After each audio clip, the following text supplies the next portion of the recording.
Il manque une dent et les dents voisines sont saines. La pose d'un implant dentaire va permettre de remplacer la dent manquante sans toucher aux dents voisines. Observez sur cette radiographie panoramique l'absence de la dent et de sa racine. Après avoir incisé la gencive, nous préparons un logement dans l'os à l'aide de forêts. Ce logement permet la mise en place de l'implant.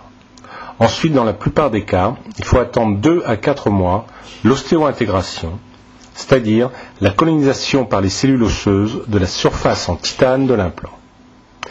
À l'intérieur de l'implant, on met une pièce intermédiaire appelée inlay core, et c'est sur cette pièce intermédiaire que viendra se positionner la couronne prothétique.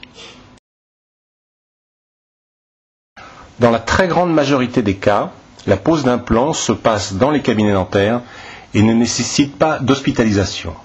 La plupart des cabinets sont suffisamment équipés pour réaliser des implantations dentaires. Il est toujours possible de réaliser un contexte stérile pour éviter une contamination du site chirurgical.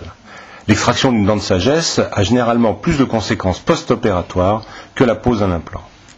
Alors l'intervention se réalise sous anesthésie locale.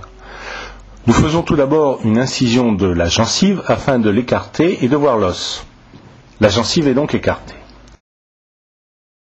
Pour préparer le logement dans l'os, nous utilisons ce genre de forêt avec des repères de profondeur.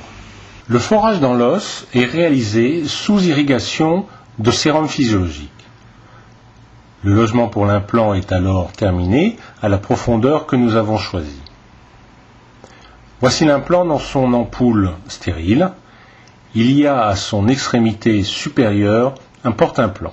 Ce porte-implant permet d'attraper l'ensemble et d'amener l'implant sur le site opératoire. Le vissage de l'implant dans l'os doit se faire très lentement.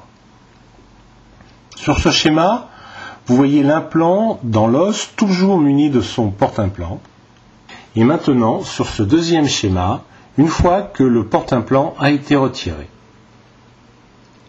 L'implant est donc en place au milieu de l'os et nous mettons une petite vis de protection qui va permettre d'attendre les 2 ou 3 mois d'ostéo-intégration.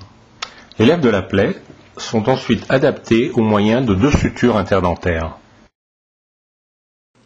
Le contrôle radiographique nous montre que l'implant est parfaitement mis en place. Nous voici à 10 jours post-opératoires. Les suites opératoires ont été négligeables. Les fils sont donc retirés et nous reverrons notre patient dans 3 mois pour réaliser la prothèse. 3 mois plus tard, la vis de protection est enlevée. L'inlay core ou pièce intermédiaire est vissée à l'intérieur de l'implant et la couronne est scellée au-dessus de cette pièce intermédiaire.